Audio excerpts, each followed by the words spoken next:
Shalom. Silahkan duduk. Terima kasih. Baik Bapak Ibu yang terkasih, selamat malam. Terima kasih bahwa saya boleh berada di tengah-tengah Anda untuk berbagi tentang firman Allah.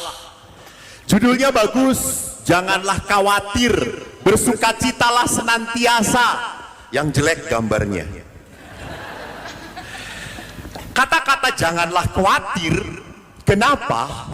Saya melihat banyak orang sekarang yang sudah putus asa, mudah mengatakan saya udah capek hidup saya sudah tidak tahu mau apa lagi.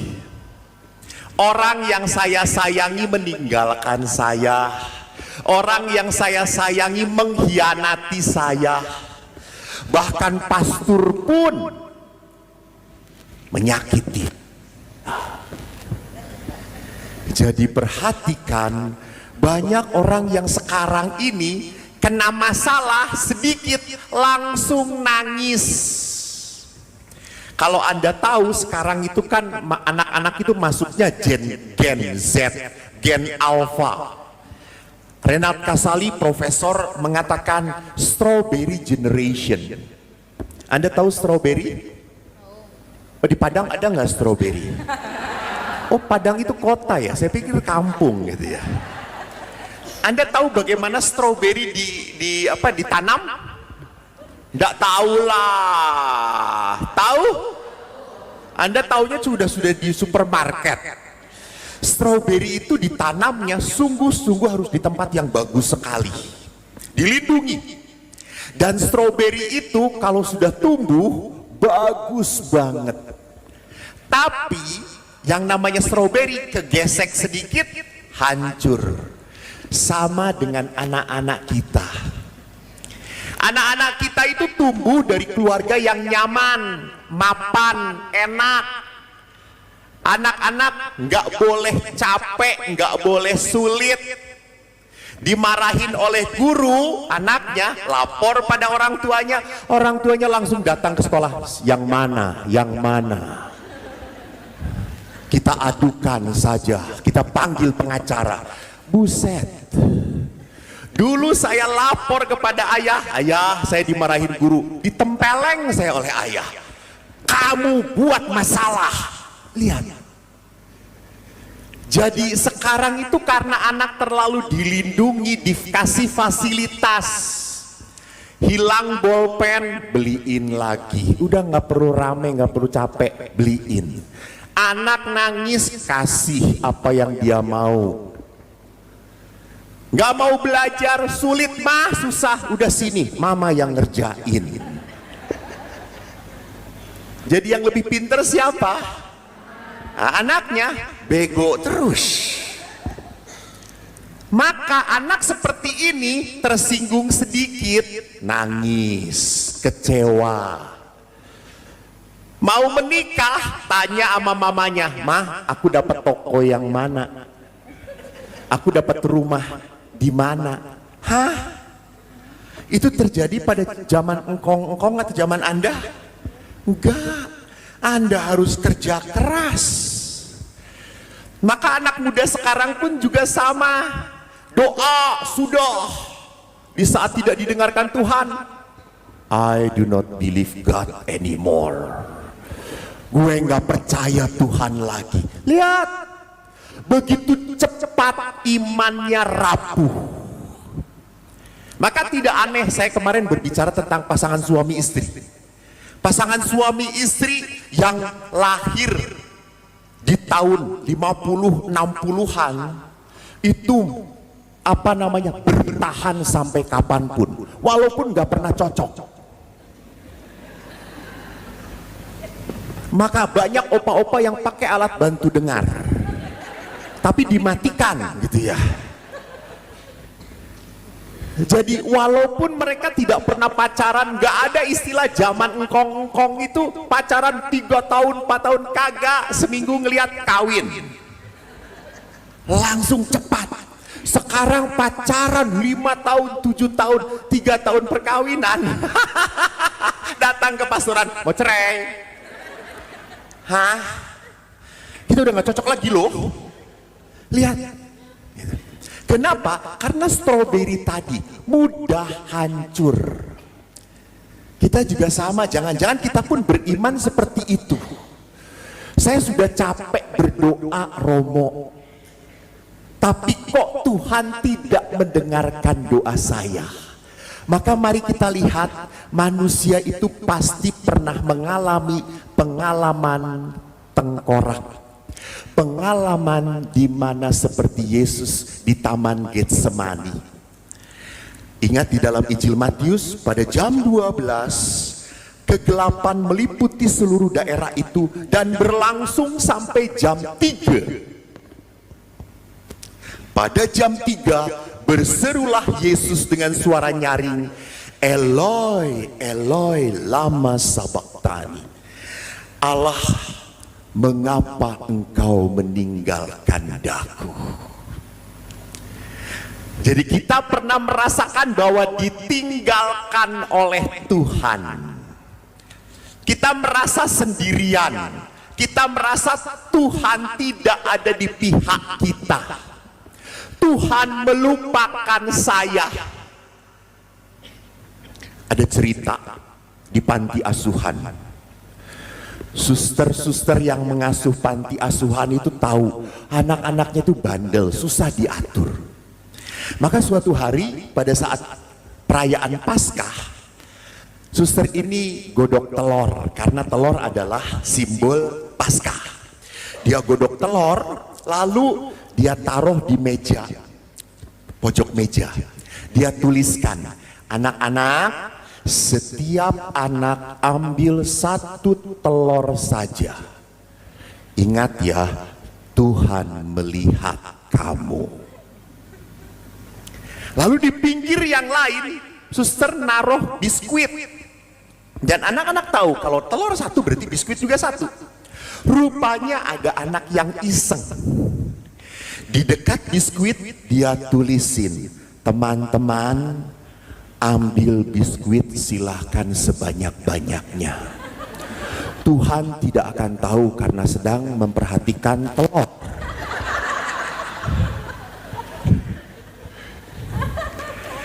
Jadi jangan-jangan kita pun berpikir kayak gitu. Kadang-kadang Tuhan ada dan kadang-kadang Tuhan tidak ada. Apakah bisa demikian? Tidak mungkin, Bu, kalau Tuhan tidak ada, mati kau. Loh, betul, betul. Tuhan yang memberi kehidupan. Masa Tuhan membiarkan? Tetapi itu yang terjadi dalam diri kita. Bagaimana kita pun sama, setiap orang punya pengalaman merasa ditinggalkan oleh Tuhan. Pengalaman di mana orang sampai kandas, tidak bisa apa-apa lagi. Saya pernah waktu awal menjadi imam, saya tugas di rumah retret. Dengan anak-anak SD sering memberi retret. Waktu itu saya masih belum bisa berhadapan dengan anak-anak. Sehingga kalau saya menjelaskan, anak-anak protes, langsung kabur dari rumah retret. Saya sedih. Di rumah retret itu kan harusnya ada pertobatan. Setelah retret mereka berkelahi. Aduh, kata saya itu, maunya apa ini? Sampai saya merasa, Tuhan, ngapain saya kerja di rumah retret kalau anak-anak yang retret pun tidak merasa bertobat, tidak diubah hidupnya. Bahkan pernah saya menjelaskan kepada anak-anak, ini anak-anak SD loh. Anak SD kan jujur kalau ngomong. Saya langsung tulis kan, Yesus lahir di Bethlehem. Baru nulis seperti itu, ada seorang anak langsung komentar, Romo, ya tulisannya kayak tai, Romo. Ya ampun, baru saat itu saya dihina, tulisan saya kayak tai. Terus saya lihat, dan berkata apa, iya ya kayak tai, cuma hebatnya nggak bau tuh. Padahal saya ingin marah, saya ingin menelan anak itu. Jadi pada saat itu saya merasa saya sudah bertahun-tahun di rumah retret, kok saya tidak cepat-cepat dipindahkan, sudah capek. Saya ingin juga pindah, merasakan tinggal di paroki. You know, di paroki itu enak. Ibu-ibunya Romo ada makanan. Romo mau makan apa? Saya belikan Romo, tinggal pesan. Wow.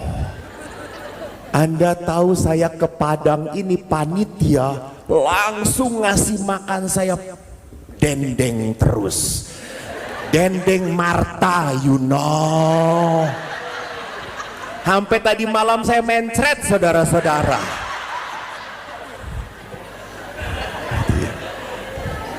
Jadi saking cintanya panitia gitu, diberi gitu. Saya tanya, ada nggak seorang pastor sampai busung lapar? Tidak ada. Semua pastor penyakitnya apa? Kolesterol, darah tinggi, serangan jantung, sebentar lagi mati. Karena umat tuh kalau ngasih, ayo Romo, makan Romo, makan Romo. Saya kan pernah cerita, saya tuh paling senang makan sate kambing. Kalau sudah makan kambing, maaf, Tuhan lewat pun gua cuekin. Saya senang makan kambing. Lalu ada orang Bandung tuh baik-baik. Romo, kita makan. Males. Makan sate kambing. Oh, oke. Saya kalau sate kambing tidak bisa menolak. Juga sate cunyuk alias sate babi, sih nggak bisa menolak saya. Kambing babi itu bersaudara, saudara-saudara. Saya pelihara di perut saya, gitu ya. Jadi suatu saat makan sate kambing dengan suaminya, lalu dia pesen, wah betul saya makan empuk sekali, lumer. Lalu saya, ayo Romo silakan. Suaminya itu baru makan 5 tusuk, saya lihat sudah diinjekin sama istrinya, sudah selesai gitu. Jadi saat saya makan sate itu, suaminya cuma ngejilatin tusuknya aja.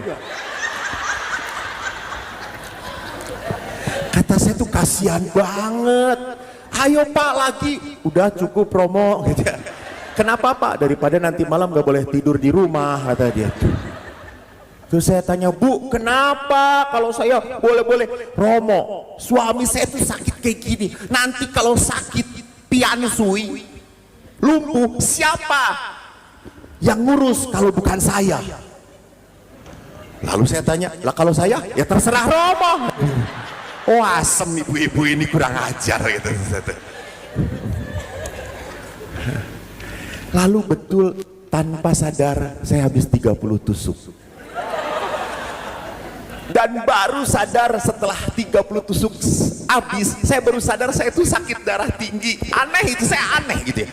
Baru sadar saya sakit darah tinggi. Saya pulang ke rumah langsung minum obat darah tinggi. Dan apa yang terjadi? Sampai jam 1 badan saya panas dan tidak bisa tidur, berdebar-debar. Langsung saya, wah jangan-jangan ini saat akhir saya. Bener, saya takut mati.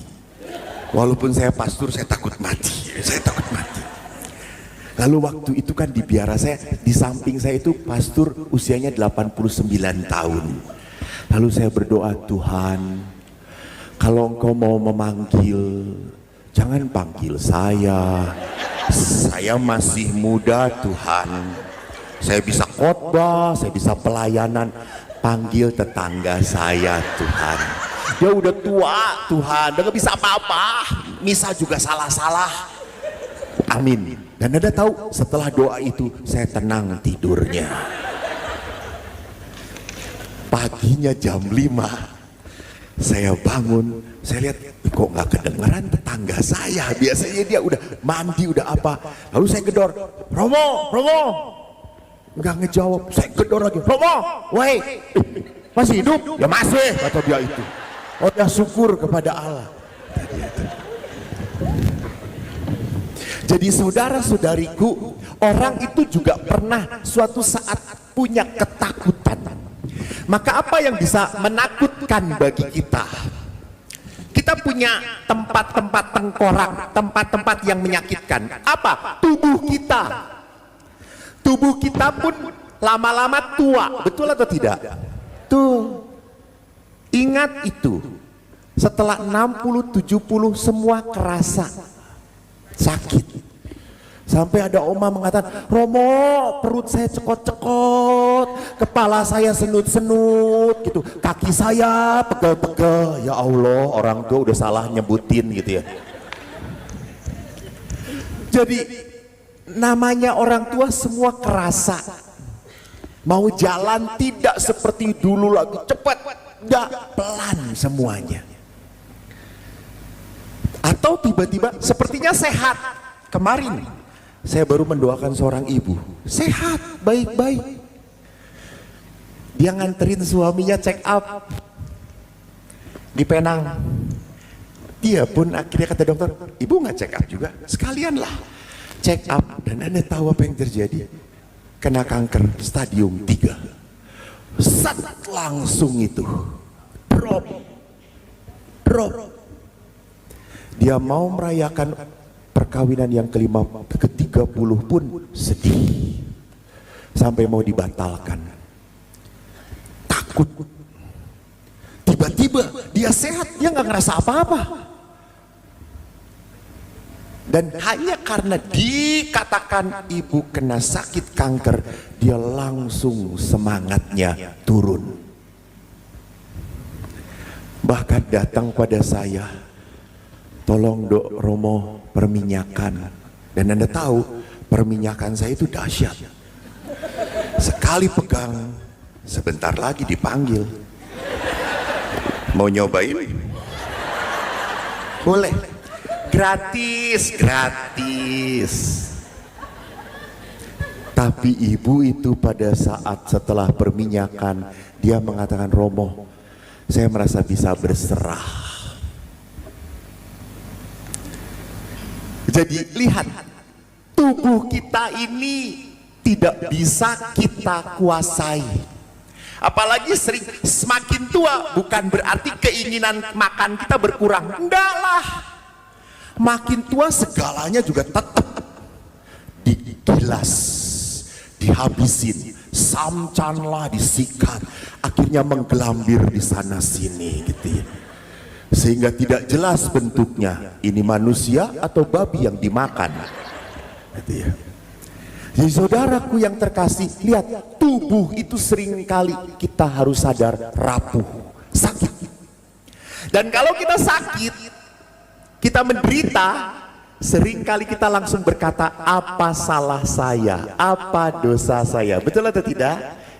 Kita tanya, apa salah saya, kenapa kok bukan dia? Dia jarang ke gereja, kolekte aja cuma goceng. Dia aja Tuhan, dia pelit, lihat. Jadi kita harus sadar bahwa di dalam tubuh kita pun punya penderitaan. Yang kedua, pikiran. Apalagi yang namanya wanita. Wanita itu adalah orang yang selalu memikirkan segala-galanya. Beda dengan pria. Kenapa? Pria itu otaknya kecil, jadi jarang mikir. Sekali mikir capek dia gitu. Tapi kalau wanita semua dipikirin. Lihat kalau anak sekolah baru, coba aja kalau tidur, siapa yang cepat tertidur? Ulas. Kalau bukan suami Anda, nempel di bantal.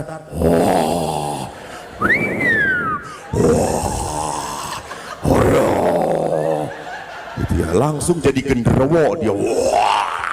Gitu. Maka saya suka ngomong, ibu lihat kalau suami tidur itu lucu banget, lucu gitu, betul. Pandang dia lucu. Gitu. Anda berpikir, ya Tuhan, dulu saya tergila-gila sama dia. Sekarang Gilani lihat dia kayak gitu.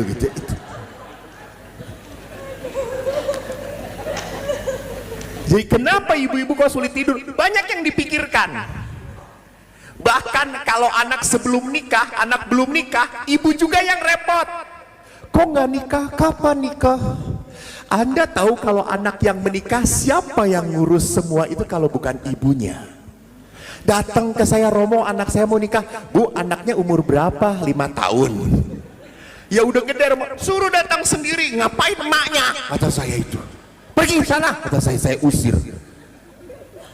Ibunya yang repot. Ibunya yang kepo.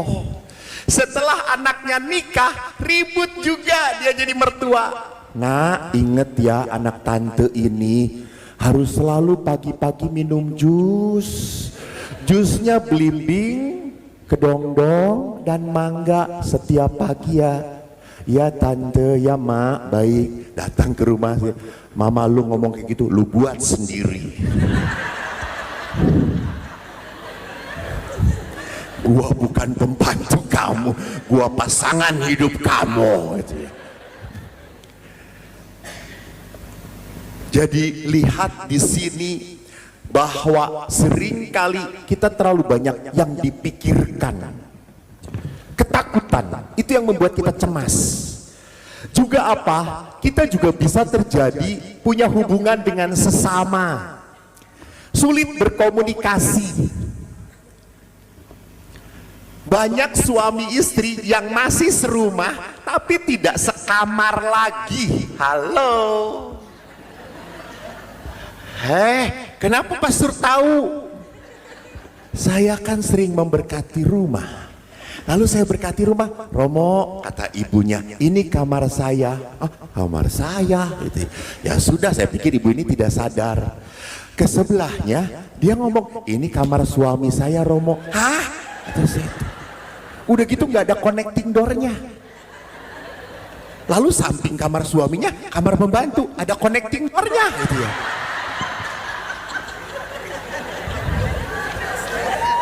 Cilaka kata saya ini. Kenapa kok suami istri sudah tidak mau lagi berkomunikasi, jarang ngomong? Karena para istri selalu ngomong, Romo males lah ngomong dengan suami. Ujung-ujungnya selalu bertengkar. Pernah suami istri rekoleksi dengan saya, lalu saya mengatakan, tolong dong suami istri tuh ngobrol lagi baik-baik, saling memuji, ngomong yang enak-enak. Lalu suami istri ini mau mempraktekkan pelajaran di rekoleksi. Jalanlah mereka di taman.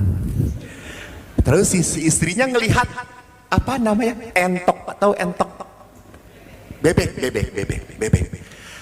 Lalu si istrinya kan mau ngajak ngomong, bingung tuh mau ngomong apa. Lalu akhirnya dia mengatakan pada suaminya, Pak, lihat bebeknya lucu. Suaminya ngomong apa? Iya gendut kayak kamu. Langsung marah mereka langsung. Anda tahu istrinya langsung pulang sekarang, pulang juga. Ngapain tuh jalan kayak gini? Kalau lu cuma menghina gitu ya. Lalu bapaknya bercanda. Enggak, ini enggak bercanda, ini serius. Kata dia tuh, ya Allah.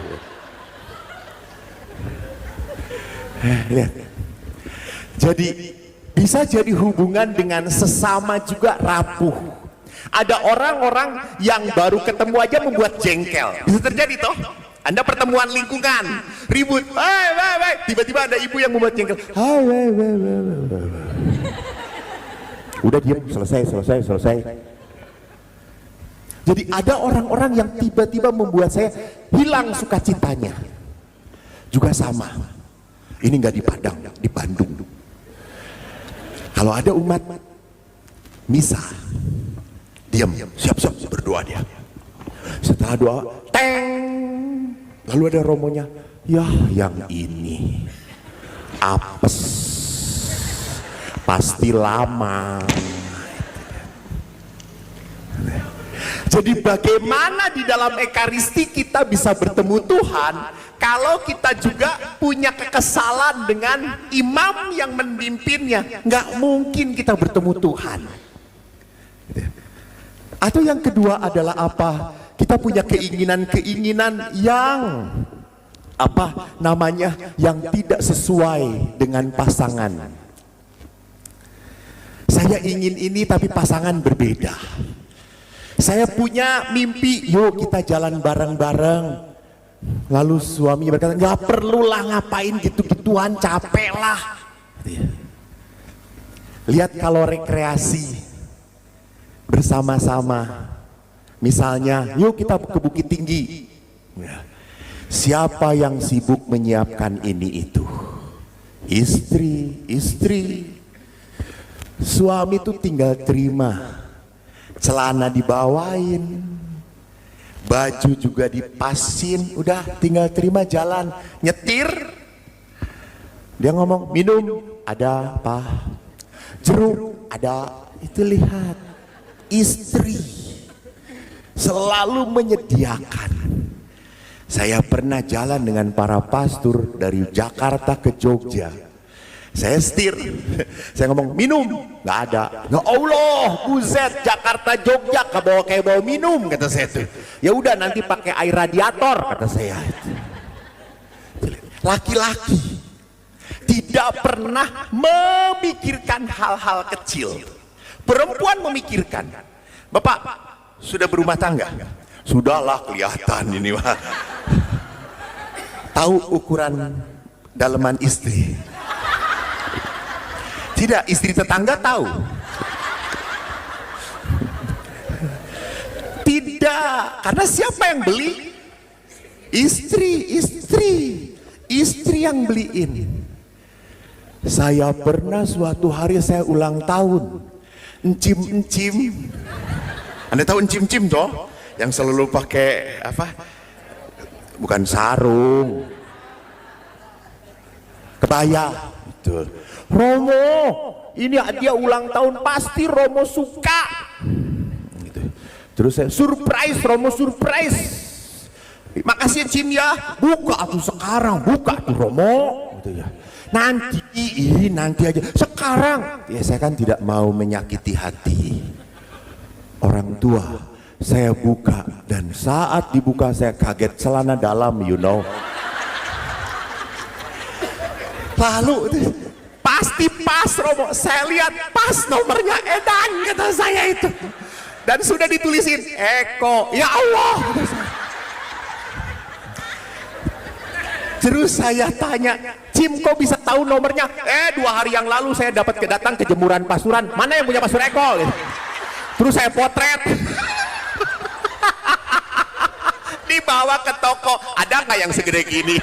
Kurang ajar, kata saya itu.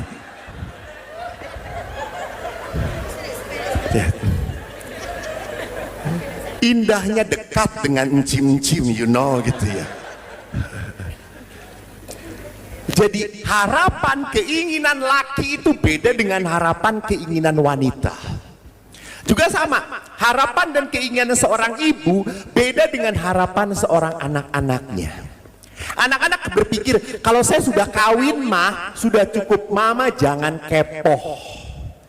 Tapi seorang mama itu kan selalu mikirkan toh.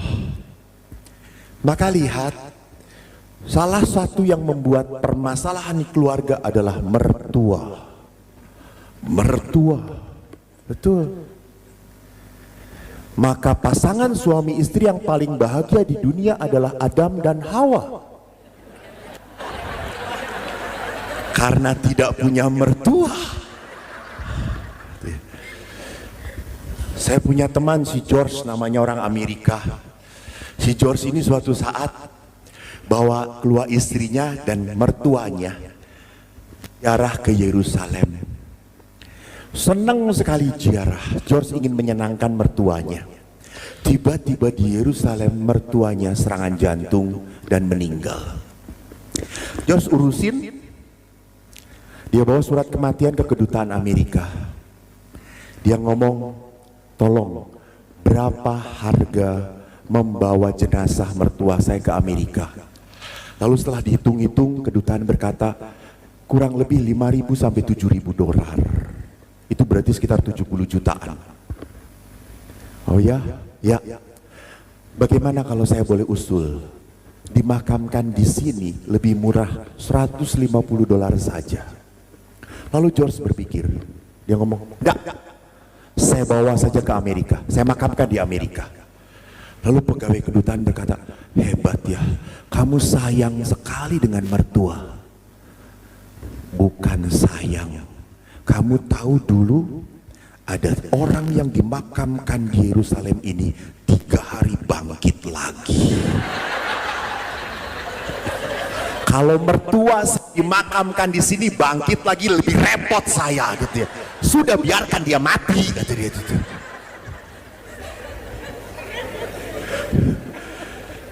Jadi bukan karena sayang gitu ya. Gitu. Jadi perhatikan, kita juga punya emosi yang kadang-kadang tidak terkendali, marah, jengkel, kecewa, gitu ya. Kadang-kadang bisa meledak. Makin tua makin emosi, sumbunya sumbu pendek, gitu ya.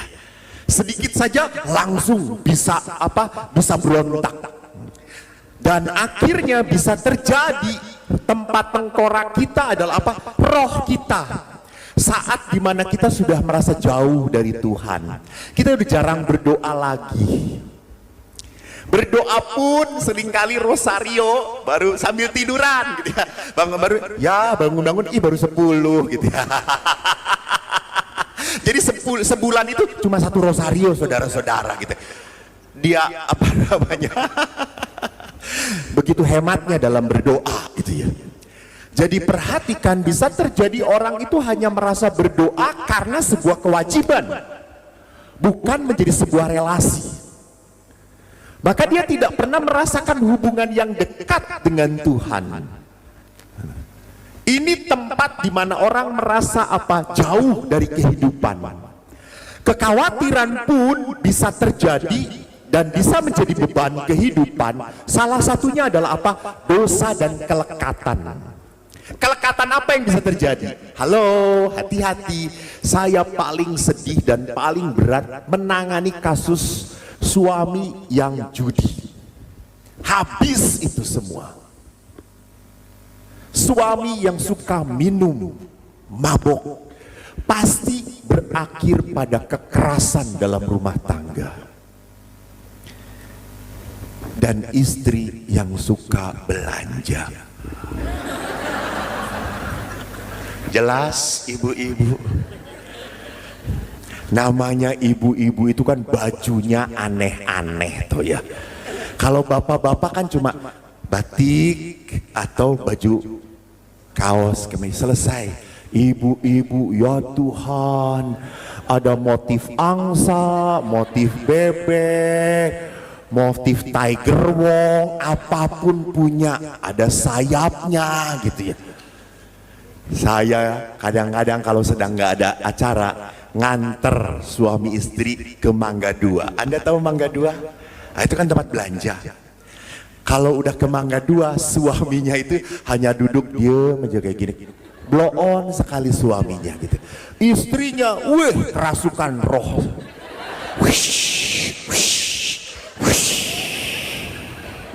Bisa dari lantai 1 ke 6 itu dalam waktu 2 menit, saudara.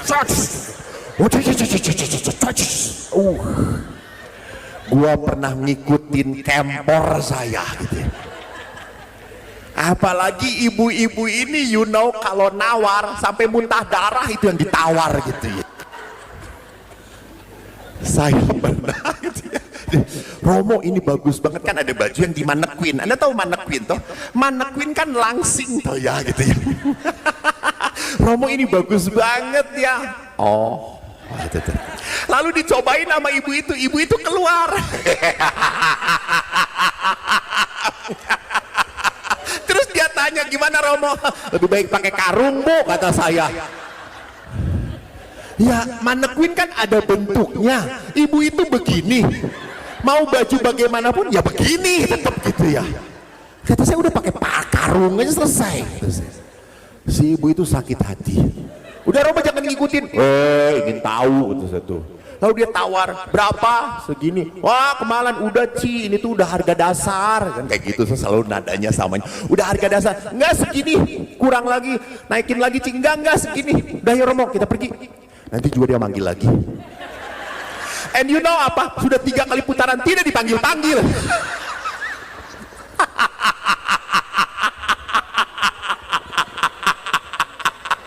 Terus saya ngomong, tidak dipanggil, tidak dipanggil. Tapi namanya emak-emak tanpa malu datang lagi, bisa kurang nggak ya? Gue yang malu, keluar kata saya. Itu lihat. Jadi apa yang terjadi? Kelekatan. Saya berpikir kalau punya itu saya akan lebih cantik. Saya kalau pakai itu akan lebih baik. No. Saya akan lebih bahagia. Enggak. Sama aja, Bu. Suami juga makin pening lihat ibu. Pak, baju baru. Paling seperti oh, gitu. Ya, selesai. Yang kedua adalah apa? Penderitaan, pelecehan, penganiayaan, kekerasan. Saya 25 tahun menghadapi cukup banyak anak-anak yang terluka batinnya. Apalagi kalau anak-anak dibandingkan. Tuh lihat cicik kamu, tuh lihat dedek kamu. Dia pinter, dia baik, sekolahnya ranking terus. Kamu ini bodoh. Dan itu terjadi pada saya. Di sini ada bule saya, adik dari bapak saya. Dulu tahu kecilnya saya. Tanya bule saya, dari 4 anak saya yang sering dibanding-bandingkan, paling bodoh. Dan bule saya tertawa terus. Karena apa? Karena memang bodoh saya gitu ya. Saya itu dibandingkan kalau bangun pagi-pagi, tetangga saya itu bangunnya lebih pagi. Jadi kalau ayah tuh bangun kamu, lihat tetangga, lihat anak tetangga udah bangun jam segini, udah sapu-sapu, udah beres-beres, kamu masih tidur. Sehingga saya kalau mau bangun selalu lihat anak tetangga.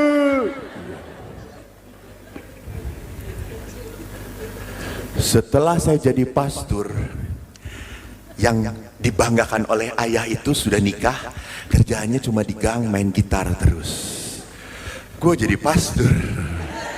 Saya datang, Pak, lihat anak tetangga. Tuh, gara-gara bangun pagi jadi kayak gitu.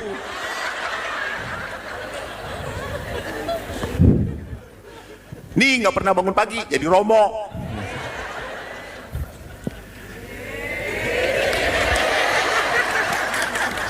Yang nggak seneng nggak gua kasih komuni. Jadi perhatikan, kita seringkali membanding-bandingkan. Kita tidak pernah tahu bahwa itu menyakitkan bagi anak. Saya kadang sedih kalau ada ibu bawa anaknya lalu berkata, Romo nih anak saya tuh bandel Romo, susah diatur, tolong doakan Romo. Ya ampun, anak itu sampai diem aja begini. Terus saya suka deketin anaknya, nak, jangan doakan kamu, doakan mamah kamu ya. Supaya bertobat. Itu ya. Karena suatu hari lucu, saya ikut resepsi. Pada saat resepsi, kan resepsi makan-makan toh di perkawinan. Ada seorang anak SMP, gelisah, dia bulak balik. Terus saya tanya, nak kenapa? Aduh Romo besok ulangan banyak, PR belum selesai. Ya sudah, kenapa kamu datang? Dipaksa sama mama, jadi saya harus datang. Ya udah, ini mama nggak pulang-pulang lagi. Ya sudah, kita doakan dek, semoga mama kamu bertobat. Lalu tak lama kemudian saya pulang, si mamanya juga ikut pulang. Lalu si anak tadi yang SMP jalan bareng-bareng saya. Terus mamanya dari jarak jauh, kan mama itu kan selalu nggak pernah bisa diam saudara-saudara. Langsung teriak, Dede besok kan mau ulangan, Dede kan banyak tugas, minta didoakan sama Romo. Dede sedang jalan dengan Romo.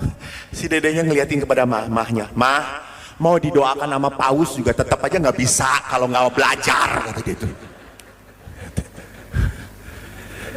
Jadi perhatikan di sana bahwa seringkali relasi anak dengan orang tua pun tidak bisa menghargai. Sulit, orang tua tidak bisa menemukan mutiara. Dari anak satu dengan anak lain tuh mutiaranya berbeda. Gitu ya. Kita harus sadari, saya dari dulu waktu kecil kalau nyanyi jagoan. Kalau baca puisi pinter, tapi matematika, nilai saya matematika konsisten 3. 1 untuk Allah Putra, 1 untuk Allah Roh Kudus, 1 untuk Allah Bapa. Kadang-kadang 4, amin.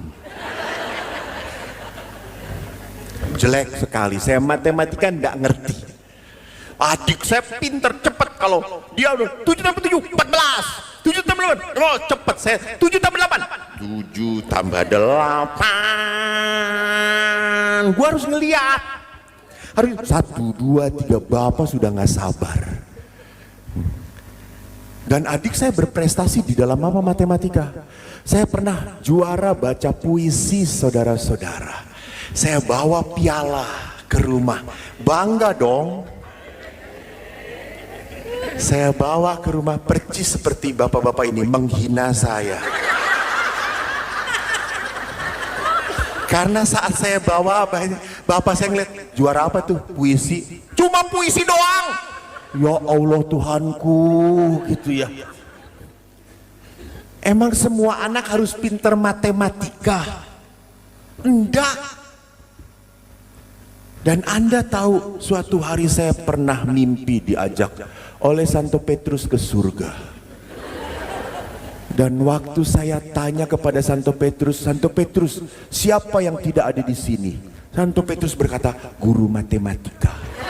Haleluya, kata saya itu. Kenapa Santo Petrus? Karena dia suka membuat murid menderita. Betul, kata saya, amin, gitu ya. Dan saya terluka oleh guru matematika, betul terluka sekali. Tapi suatu saat, sewaktu saya sudah jadi pastor, saya tinggal di rumah retret, guru matematika saya retret dengan saya. Dia sudah laule. Gua tendang,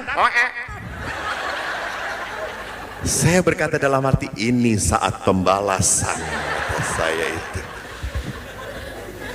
Tapi saya romo, nggak boleh. Balaslah sakit hati dengan lebih sakit lagi kalau bisa, gitu ya. Lalu saya beri retret. Di saat setelah saya beri retret, guru-guru itu memuji saya. Romo kalau menjelaskan jelas ya. Iya, terima kasih. Anda tahu saya bisa seperti ini karena dulu murid Bapak Ibu guru. Loh, yang mana Romo? Lalu saya cerita, dulu guru matematika. Oh, yang dulu bodoh itu ya. Terus saya berkata, betul Pak Guru, saya bodoh. Tapi ingat, sekarang saya di atas. Bapak Guru di bawah. Ingat. Jadi kalau Anda punya anak ranking 35, tenang, lihat Romo Eko. Uskup Bandung teman saya, selalu ranking 1. Betul. Jadi uskup, betul. Tapi jarang jalan-jalan. Dia pergi ke luar negeri untuk apa? Rapat. Eko ke luar negeri, ziarah rekreasi coy.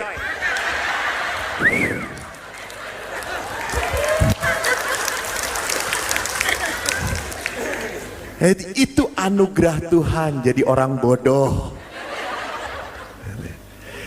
Jadi lihat di sini bahwa kita harus sadar bahwa pada saat orang dilukai, kalau tidak bisa mengolah, maka dia akan terluka, dia akan balas.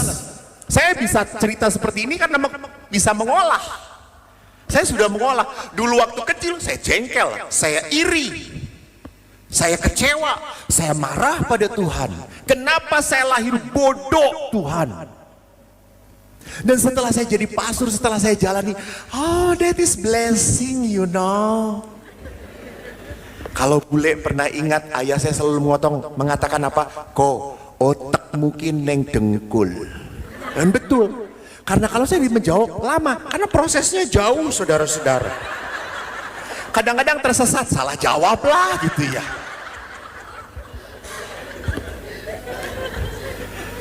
Nah, mari kita lihat bahwa tadi kita mendengarkan apa saudaraku? Ada roh jahat di sana roh jahat enak aja. Itu langsung sono.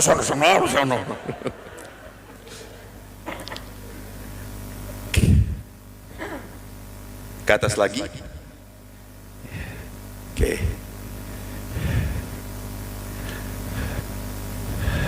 Nah, Tuhan mengatakan di dalam Injil Yohanes tadi, jangan gelisah hatimu, percaya kepada Allah. Jangan gelisah, itu selalu suara dari Tuhan.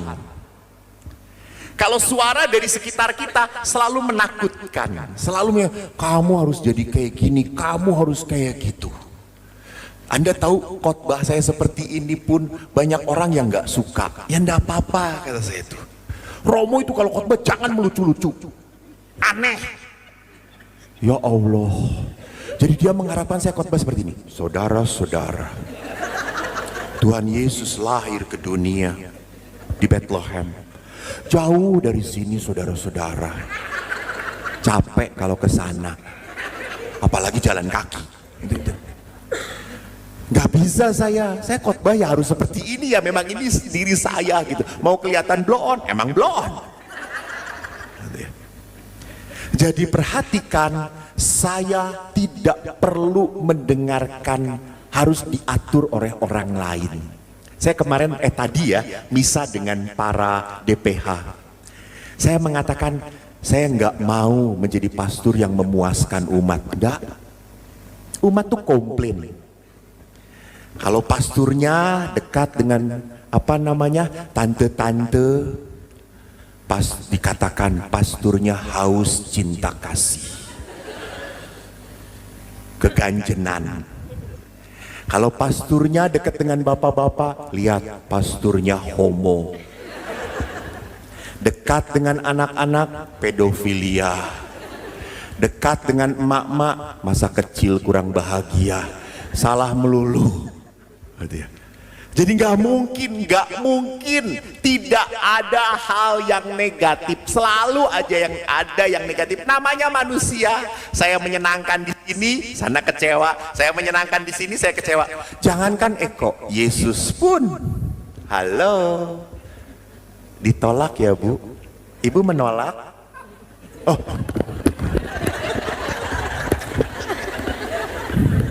Lalu ibu pengikut siapa? Oh, Yudas Iskariot. Haleluya, damai Kristus. Ibu bertobatlah ya Bu. Nanti saat adorasi menyembah Yesus, bukan Yudas. Yesus saja ditolak. Orang baik, tidak ada kesalahan padanya. Jadi kalau sampai Anda merasa bahwa kok orang tidak suka, it's okay, you know. Tidak setiap kata-kata orang itu benar. Maka lihat, kita harus belajar mendengarkan suara Tuhan. Nah, tadi dikatakan Yohanes 14. Jadi kita itu harus mendengarkan suara Tuhan. Dan Anda tahu di dalam kitab suci ada 7.000, kurang lebih 7.000 janji Tuhan. Dan janji Tuhan itu seperti apa Bu? Seperti apa Bu? Janji Tuhan? Halo, bagaimana janji Tuhan? Seperti apa? Aku akan, kapan? Ya, betul. Sampai akhir zaman. Lihat, janji Tuhan itu selalu apa? Berkat. Ingat itu. Tetapi masalahnya, janji Tuhan itu ada syaratnya. Ada hal yang harus dilakukan. Jadi kalau janji itu kamu penuhi dulu janjinya baru terjadi. Betul atau tidak? Ya. Saya seperti janji kepada anak. Nah, kamu dapat nilai 10, papa belikan. Sama, Allah pun kayak gitu. Saya memberkati kamu kalau kamu mengikuti apa yang aku mau. Apa yang Tuhan mau. Ibu bersalaman dengan saya ya. Tuhan mau supaya baik Bu, saya lakukan Bu, amin. Allah itu ingin kita apa? Hidup baik, berdamai, mengampuni. Jadi bagaimana mungkin kita punya hati yang sukacita kalau kita tidak bisa mengampuni? Ya atau tidak? Gak mungkin. Contohnya adalah seperti seorang anak sedang pegang permen. Dia pegang permen, aku punya permen banyak. Terus dia datengin saya punya coklat. Ih mau Romo, oke. Kamu mau permen coklat ini? Mau Romo, oke. Lepaskan permen kamu. Iya atau tidak? Bisa nggak dia dapatkan coklat itu kalau tidak mau melepaskan permennya? Nggak bisa, dia harus lepaskan. Dia ambil coklatnya, itu Tuhan, Hama, lepaskan. Kalau engkau mau hidup damai sejahtera, lepaskan sakit hatimu. Lepaskan keinginan kamu untuk membalas. Baru kau bisa damai. Itu janji Tuhan. Nah, lihat, maka dari itu di dalam kehidupan itu kita bisa memilih. Mau tetap tinggal di penderitaan atau mau menjadi manusia yang terbebaskan. Maka saya suka sedih kalau melihat orang Katolik itu tidak ada sukacita. Udah cantik nggak tersenyum. Saya suka berdoa, Tuhan ambil aja dia cepat-cepat Tuhan. Tidak ada gunanya hidup juga gitu ya. Kok aneh, berat banget. Mas ngapain sih terus ya Allah.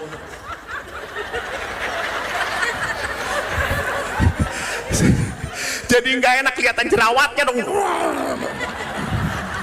Kayak sergap aja, ini penjahatnya, ini penjahatnya, ini penjahatnya. Mundurlah. Saya udah menjauh, dia dekatin gue. Gitu.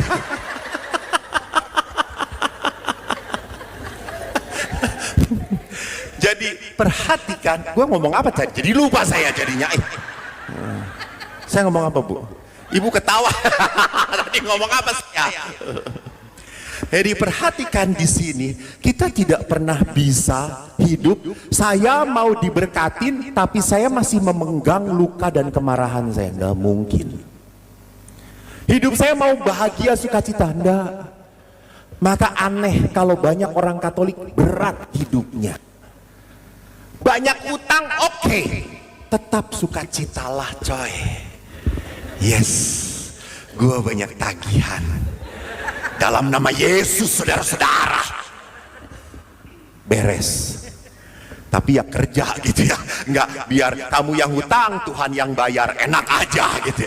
Nah, jadi di sini kita harus belajar menjadi orang yang punya sukacita. Nanti saya perlihatkan. Kita bisa memilih. Saya mau hidup sebagai orang yang menderita, penuh beban, berat hidup, atau menjadi orang yang punya sukacita.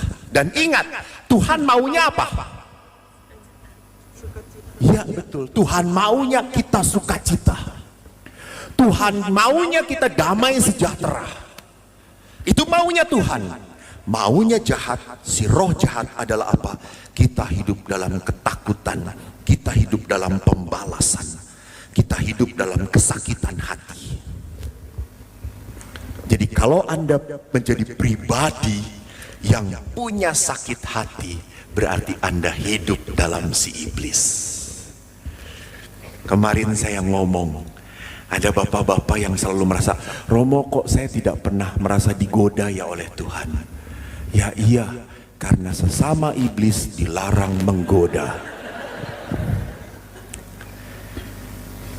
Jadi kalau kita hidupnya tidak bisa sukacita, berarti apa? Saya sudah dicengkram oleh kuasa kegelapan. Nah, Yesus menginginkan kita hidup di dalam terang Tuhan, di dalam sukacita.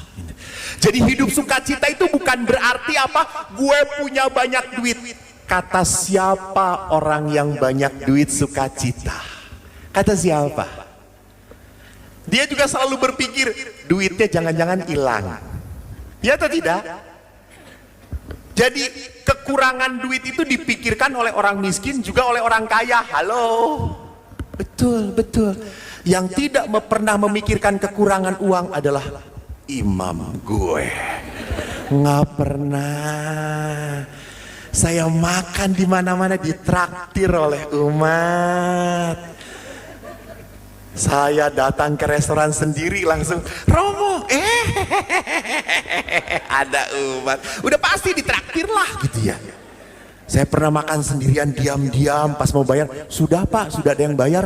Siapa? Itu ibu tadi. Wih hebat, enak banget. Tapi pernah kemarin saya ke mana? Ke rumah makan. Wait, ada yang kenal saya nggak? Nggak ada, saudara-saudara. Jadi gue bayar sendiri. Mahal lagi. Tapi saya tetap sukacita. Tetap sukacita. Karena setelah itu langsung ditanya, Romo tadi makan di mana? Di sini. Itu Romo mahal, Romo. Iya mahal banget. Udah ini saya gantiin. Oh, gitu. Anak Tuhan, coy.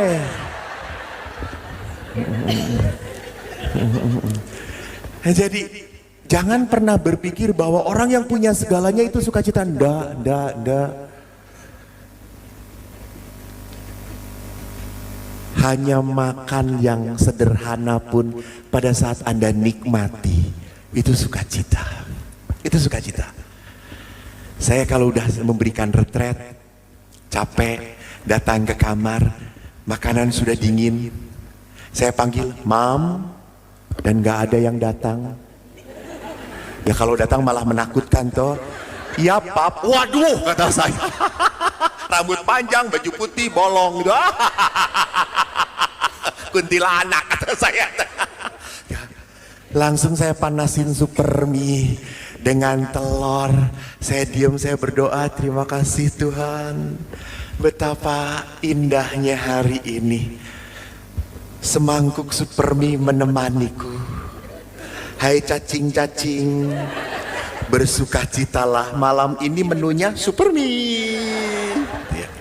Anda tahu super mie itu senikmat steak. Betul. Jadi bukan masalah apa yang dimakannya, tetapi masalahnya adalah apa? Bagaimana saya memakannya. Enak.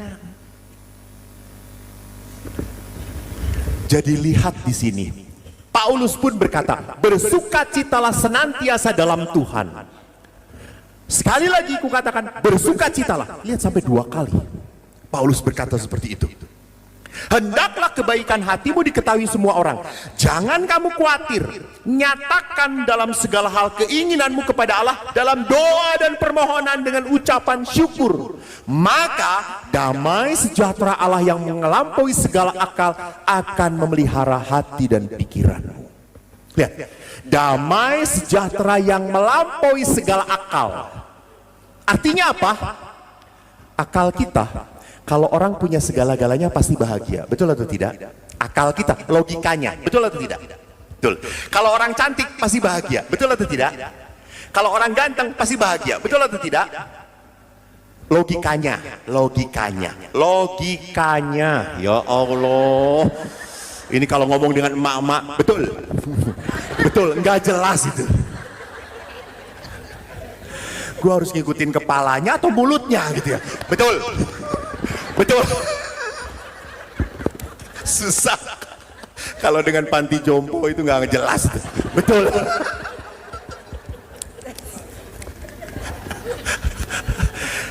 Jadi logikanya adalah orang yang punya segala-galanya pasti sukacita. Betul atau tidak? Betul toh.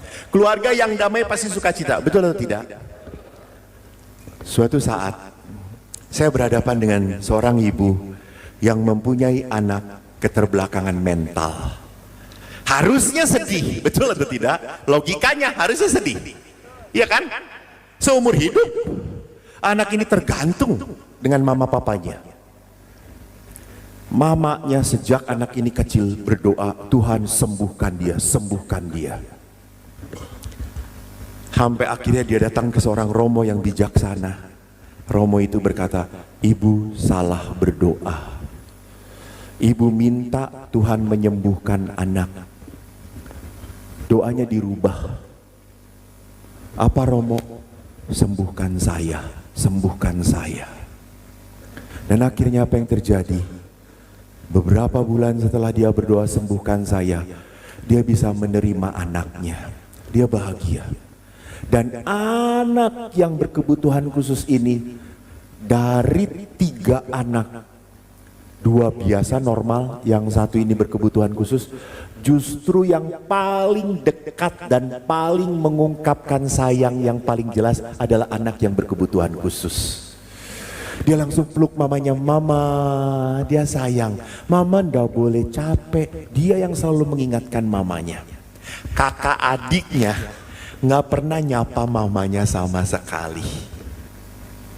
Begitu sayangnya. Dan dia berkata apa? Tuhan, anak yang berkebutuhan khusus ini adalah anugerah rupanya. Saya bahagia bisa menemani dia. Lihat, ini damai sejahtera yang di luar akal. Tidak mungkin. Kisah kedua. Ini damai sejahtera atau bukan? Kalau punya suami yang baik, sangat sayang, nggak pernah pelirak-pelirik kemana-mana, nurut, tenang, damai sejahtera nggak Bu? Damai ya Bu, betul damai, damai betul. Punya istri yang nggak banyak ngomel, nggak banyak komplain, nggak ngomong terus, damai nggak Pak? Damai betul, damai. Enggak. Yang jawab langsung ibu-ibu enggak gitu ya. Itu paling nggak berani ngelawan emak-emak, nggak berani gitu. Saya kalau udah diminta emak-emak selalu menyerah. Romo misal gini, nggak bisa. Ya udah, Romo bisanya tanggal berapa? Ya gitu ya. Lalu suatu saat seorang ibu ini dikaruniai seorang suami yang tidak beres. Suaminya lari dengan wanita lain. Si istri ini berkata, Romo, saya tetap menganggap dia suami saya. Walaupun sudah pergi dengan wanita lain, saya mengurus 3 anak saya. Diurus 3 anaknya. Dan ibu ini masih boleh sakramen? Boleh. Ibu ini tidak berdosa. Dan ibu ini berkata, saya tidak punya keinginan untuk menikah dengan pria lain. Enggak. Saya mau membesarkan anak saya. Anda tahu setelah bertahun-tahun suaminya setelah sakit parah datang lagi ke istri pertama. Emang istri pertama jos. Dan istri ini menerima. Apa komentar teman-temannya? Ya Allah Tuhanku Yesus.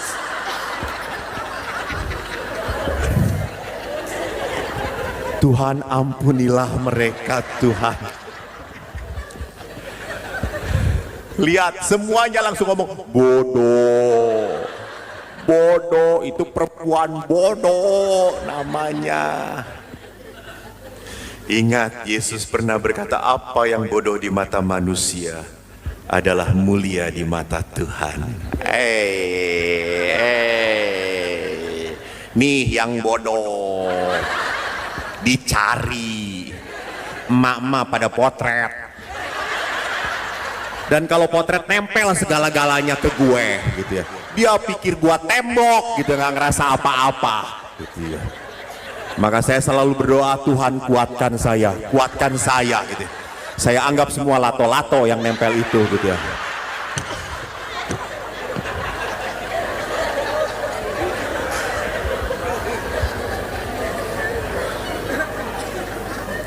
Saya kembali kepada yang bodoh tadi. Tadi sudah dibodoh-bodohkan, tetapi si ibu ini dengan tenang tetap melayani suaminya. Sampai akhirnya tahu suaminya meninggal tangan istrinya. Dirawat, dibereskan, misa. Sampai saya itu kagum. Saya menemani waktu konsultasi juga pada saya mendoakan.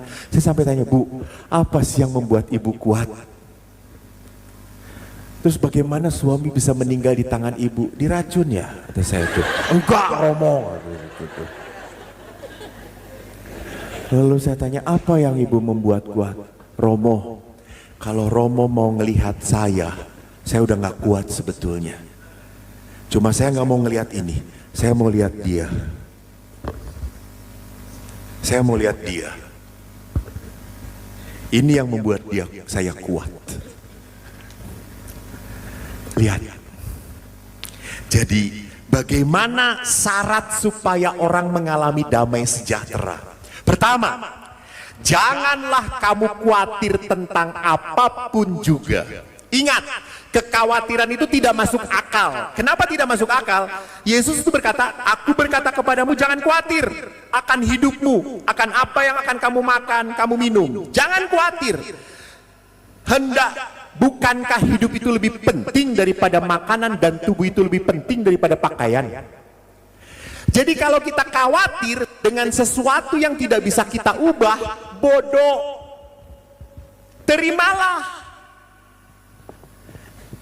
Siapa yang tidak bisa kita ubah dalam hidup kita? Pasangan kita.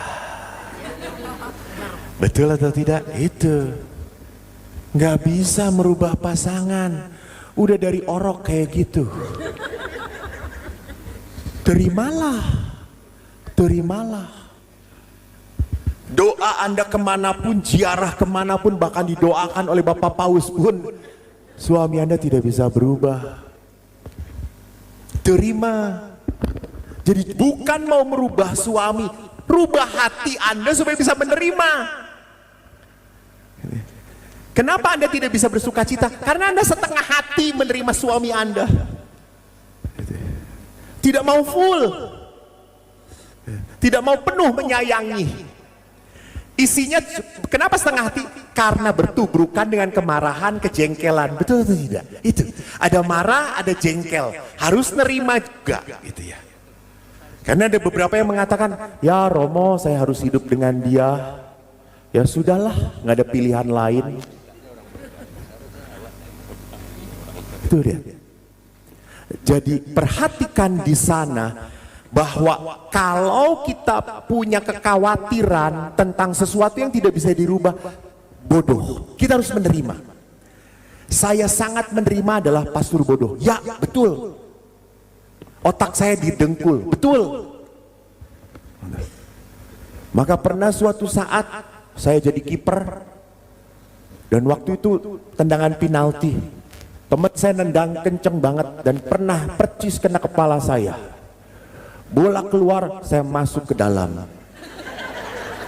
Saya semaput, saya dibawa ke kamar sakit, diperiksa oleh dokter, dan dokter kaget. Kamu hebat, ditendang sekencang itu nggak geger otak. Lalu saya berkata, nggak mungkin dok, otak saya di sini dok, kata saya itu. Pertanyaannya, Tuhan pernah salah atau tidak? Nggak pernah, nggak pernah. Tuhan bener naruh otak gue di sini. Jadi saya kalau jalan naik motor, helm murah. Ini yang mahal, pelindung dengkul. Jadi perhatikan, banyak hal-hal dalam kehidupan yang menyakitkan kita, yang membuat kita kecewa, jengkel. Kenapa? Karena Anda ingin mengubah hal-hal yang tidak bisa dirubah. Anda hanya bisa menerimanya. Maka ada doa kerendahan hati yang bagus banget. Tuhan, berikan aku kekuatan, keberanian untuk merubah hal-hal yang bisa dirubah dalam hidupku. Berikan aku kerendahan hati untuk menerima hal-hal yang tidak bisa dirubah dalam hidupku. Dan beri aku kebijaksanaan, mana yang bisa dirubah dan mana yang tidak bisa dirubah. Sekali lagi, kekhawatiran itu tidak masuk akal. Yang kedua, kekhawatiran itu adalah bukan bawaan lahir manusia. Ingat, seorang bayi lahir ke dunia apakah langsung mikir, besok gue sekolah nggak ya? Gue nanti besar kawin dengan siapa? Bayi mikir nggak? Enggak. Jadi memang manusia itu lahir ke dunia tanpa kekhawatiran. Betul atau tidak? Betul. Lalu kenapa manusia khawatir? Karena pengalaman. Karena pengalaman. Pengalaman disakiti, pengalaman dikecewakan, itu yang membuat dia khawatir. Jadi kita harus sadar bahwa pada dasarnya kita itu dilahirkan ke dunia bukan untuk khawatir. Dan ingat, di dalam Amsal bagus banget dikatakan, kekhawatiran dalam hati membungkukkan orang. Hati yang tenang menyegarkan tubuh. Jadi kalau orang khawatir itu bisa merusak ke badan dia, ke tubuh dia. Maka pernah waktu saya reuni dengan teman-teman saya kaget melihat saya. Kok kamu kelihatan muda ya? Ya iyalah. Kenapa? Apa resepnya? Jangan kawin.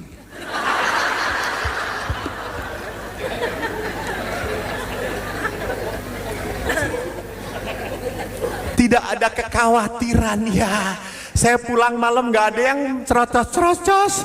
Saya dekat dengan satu ibu nggak ada yang komplain. Hehe, tenang. Saya pulang ke rumah nggak bawa duit, nggak ada yang tewat, nggak ada.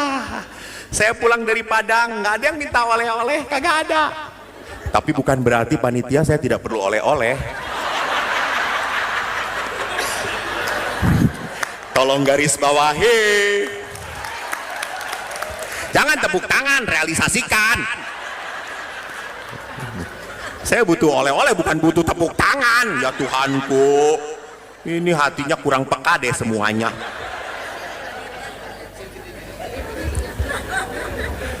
Minimal Marta lah, apa Marta. Tapi saya tidak khawatir. Karena saya berbicara dengan anak-anak Tuhan, saudara-saudara.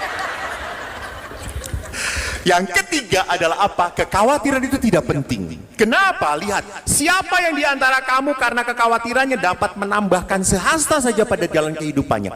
Ingat waktu kita COVID, orang punya uang berapapun, belum tentu bisa jaminan. Betul atau tidak?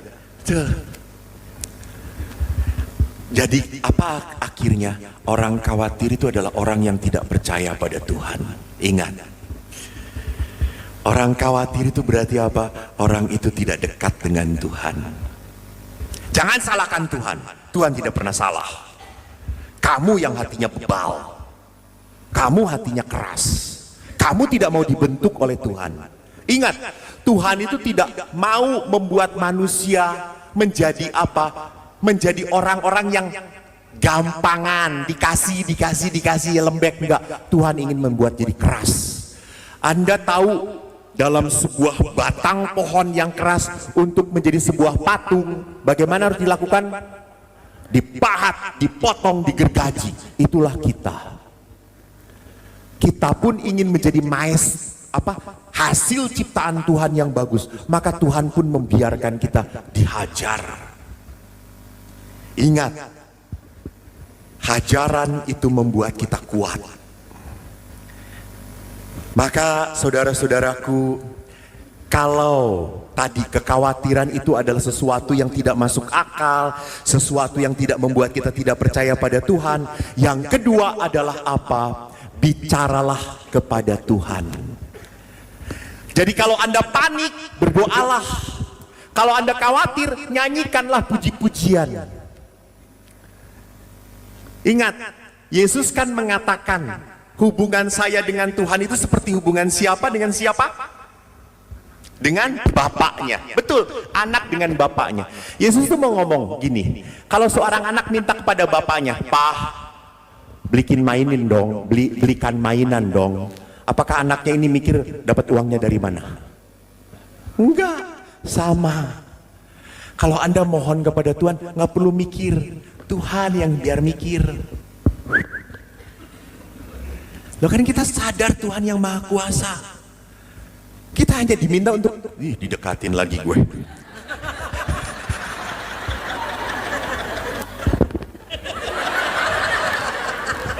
Saya tidak suka lelaki.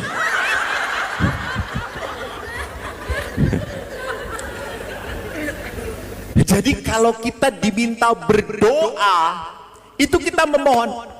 Ingat, berdoa itu kenapa? Karena kita percaya.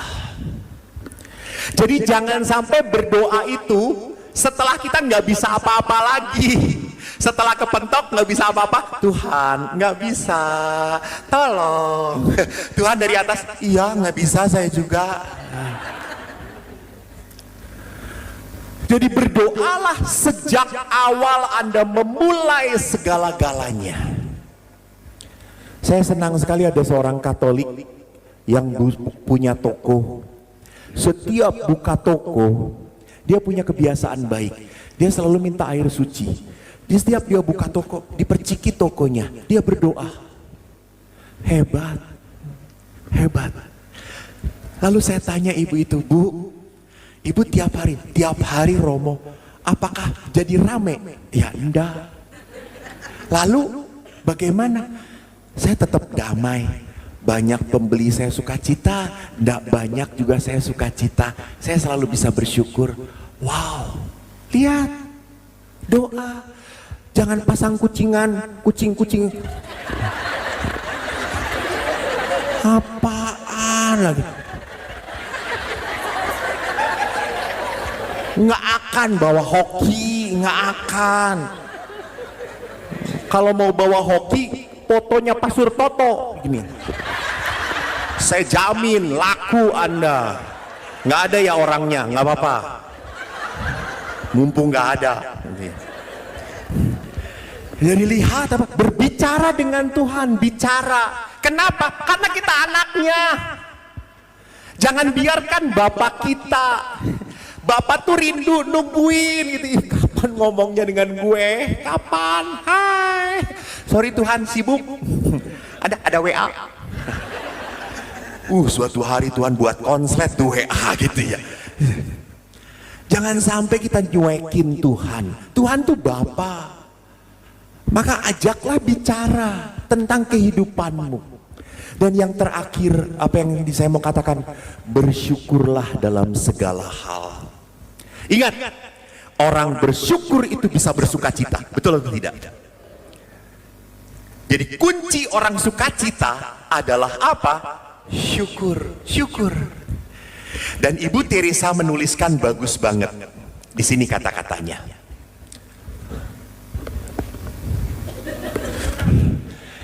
The best way to show my gratitude is to accept everything, even my problem, with joy. Jadi, ngerti nggak? Beberapa mama,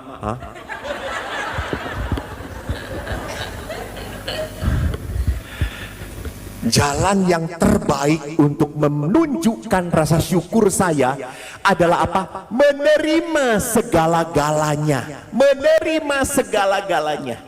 Bahkan menerima persoalan dengan sukacita.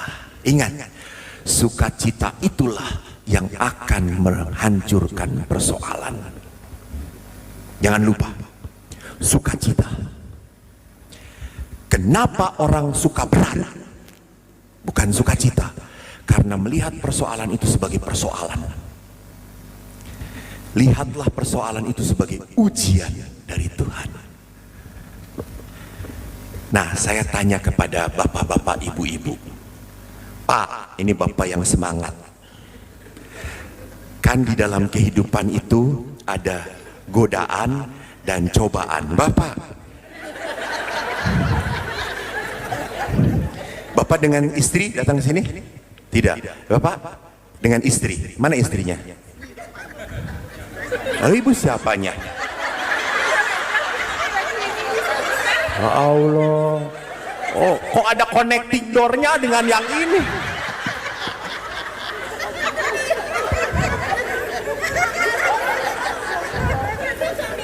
Oke. Ingat, di dalam kehidupan tuh ada godaan, ada. Ibu bahagia banget, ya Allah. ya udah tenang aja Bu, tenang, nggak apa-apa, nggak akan saya berkatin. Ada godaan dan ada cobaan. Godaan berasal dari siapa? Ya, iblis, supaya jatuh, godaan. Sedangkan cobaan kadang-kadang diizinkan Tuhan. Diizinkan Tuhan terjadi untuk melihat kualitas kita.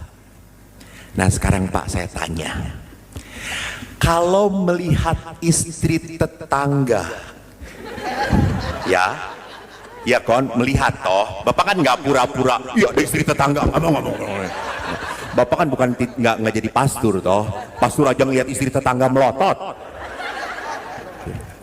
Kalau melihat istri tetangga makin lama makin cantik, ini godaan atau cobaan? Diam ibu, jangan bantu. Godaan apa cobaan? Melihat istri tetangga dilihat makin lama edan, cantik banget, gue tertarik. Godaan atau cobaan? Hah? Cobaan, cobaan. Oke, cobaan. Kalau melihat istri bapak makin lama makin jelek, itu godaan atau cobaan? Hah? Kenyataan.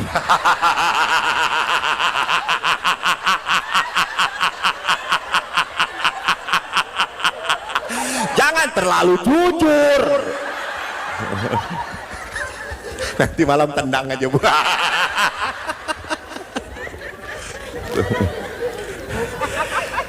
Jadi lihat bahwa dalam kehidupan kita harus lihat problem-problem permasalahan kadang-kadang dibiarkan Tuhan terjadi untuk menguji iman kita. Untuk menguji iman kita. Bapak tadi melihat bagus, istri tetangga makin cantik, ini cobaan bagi saya. Saya nggak mau jatuh. Ini memperlihatkan kesetiaan saya pada istri saya. Istri saya makin jelek, ini kenyataan bahwa saya harus bertahan pada janji perkawinan. Ingat ya Pak, hau cepu hau ce.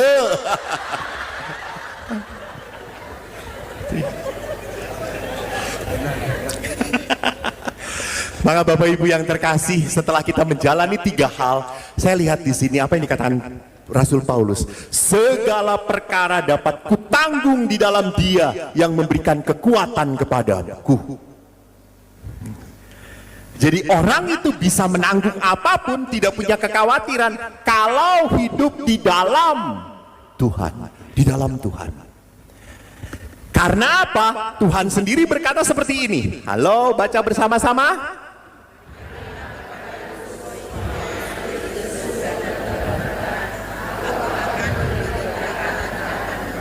Lihat.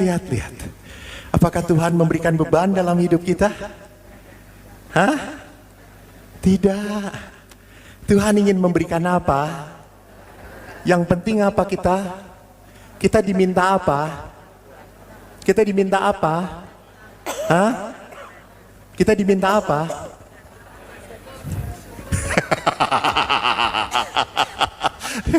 Semuanya pada saat dipelototin nama saya langsung bersyukur. Kita diminta apa? Datang. Kita diminta apa? Collecting yang banyak gitu. Lihat, Allah nggak banyak macam-macam. Allah cuma ngomong, datanglah padaku. Datang. Anggap aku sebagai Bapamu. Datang padaku.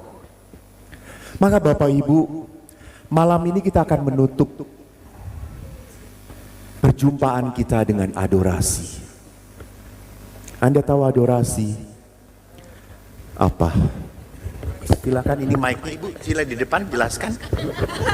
Nanti amplop kita bagi berdua. Ibu bungkusnya, saya isinya. Adorasi adalah penyembahan pada sakramen Maha Kudus. Dikatakan di dalam Di dalam tulisan gereja, adorasi adalah tindakan penyembahan kepada Tuhan yang hadir dalam hosti.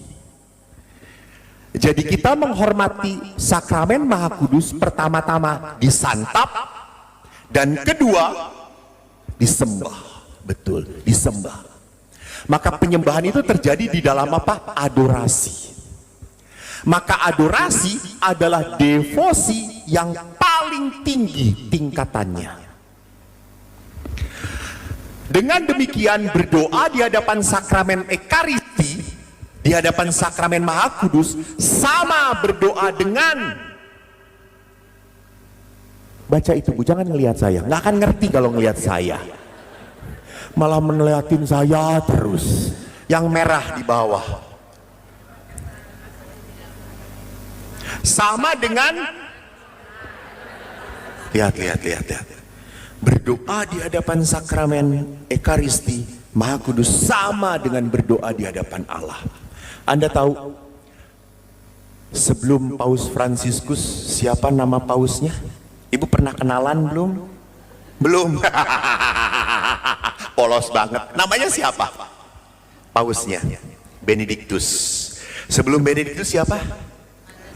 Yohanes Paulus keberapa? Kedua. Anda tahu pada saat Yohanes Paulus kedua dipilih, Vatikan geger. Kenapa? Karena menghilang. Namanya siapa sih Yohanes Paulus? Nama aslinya? Ya, Karl Wojtyla. Hilang dari kepausan. Hampir semua Swiss Guard cari di mana. Orang sudah cari ke kamar dia, cari ke pertemuan, cari ke gereja, dibuka tidak ada. Lalu sekretarisnya ngomong, cari ke dalam di kapel sakramen adorasi. Dan waktu mereka masuk, Bapak Paus sedang bersujud. Dan Bapak Paus tidak pernah melupakan hidupnya untuk adorasi. Dan Anda tahu kesaksian Bapak Paus setelah meninggal, sekretarisnya ngomong apa? Bapak Paus sering diketemukan bukan di meja kerja, sering diketemukan di depan sakramen Maha Kudus. Maka Anda ingat sewaktu meninggal orang Itali menuliskan apa? Santo subito. Cepat jadikan dia orang kudus. Jadi Bapak Paus sadar pada saat ia bertelungkup di depan adorasi, dia berbicara dengan Allah. Maka Bapak Ibu, saya akan menghadirkan sakramen Maha Kudus ini di depan Anda semua. Silahkan, ada tempat yang kosong daripada Ibu pepet-pepetan. Ini ada yang kosong dekat dengan Tuhan daripada dekat dengan suami yang lain. Boleh pindah. Lalu silahkan datanglah dalam sakramen Maha Kudus ini, hormatilah. Tolong jangan sampai saya bawa sakramen Maha Kudus, nanti saya akan berkeliling, akan memberkati. Jangan di film, aneh. Anda didekati oleh Tuhan, Tuhan tidak butuh untuk viral. Kemarin waktu saya di Singkawang, ada seorang ibu yang mau ikutan seminar, sakit perutnya, melilit karena dia punya mah akut. Suaminya sampai berkata, ya sudah mah, kita batalkan. Enggak, saya ingin ikut. Dan dia ikut. Dan pada saat sakramen Maha Kudus diputarkan berkeliling, ibu itu merasakan romo. Di saat saya bersujud, Allah menyembuhkan saya. Ibu itu sembuh dari sakitnya. Jadi ingat, mujizat itu bisa terjadi bagi yang percaya. Bapak Ibu, mari kita heningkan hati kita. Kita siapkan batin kita. Kita akan menghadirkan Tuhan di dalam adorasi ini.